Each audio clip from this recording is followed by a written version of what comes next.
Brian Joubert retrouve la compétition à l'occasion du trophée Bompard à Paris-Bercy. Vainqueur en 2006, il n'avait pas participé l'an passé. Aujourd'hui, il a pris la 3e place à l'issue du programme court. Brian Joubert de retour sur la glace avec le trophée Bompard à Paris. C'est l'étape française du Grand Prix et en même temps la première épreuve internationale de la saison. Le Poitevin avait envie de briller puisqu'il avait gagné le trophée en 2006 mais n'avait pas participé l'an dernier pour cause de blessure. Il n'a pas été à la hauteur de ses ambitions lors du programme court. Freddy Vetto, Julien Delage. À Bercy, pour Brian Joubert, c'est brille ou doute. Le trophée Bompard a un écho international. Le Français ne peut pas se permettre de rééditer sa contre-performance des Masters. Le vice-champion du monde doit marquer les esprits. Effet réussi, mais dans le mauvais sens. Le Poitevin entame son programme court par un mémorable raté. La combinaison quadruple-triple boucle piqué ne sort pas de la glace. Explication. Au moment de faire de changement de pied et pour après piquer et sauter, mon pied gauche est resté cloué à la glace.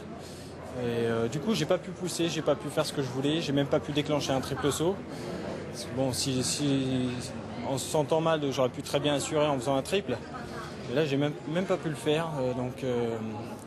Voilà, j'ai fait qu'un simple et je perds gros là-dessus. Heureusement, Brian Joubert trouve les ressources pour réagir. Ses 2 autres sauts, triple axel et triple loot, sont bien déclenchés et ne posent aucune difficulté. Les séries de petits pas et les pirouettes sont bien réussies. Le Français obtient même la meilleure note artistique. De quoi nourrir pour son camp beaucoup de regrets. Tous les autres éléments sont vraiment bien exécutés, avec beaucoup de conviction et très propre. Donc ça fout les boules. Parce que là, il perd plus de 9 points.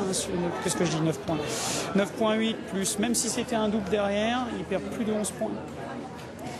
Donc c'est vrai que ça lui aurait permis d'avoir une avance hyper confortable.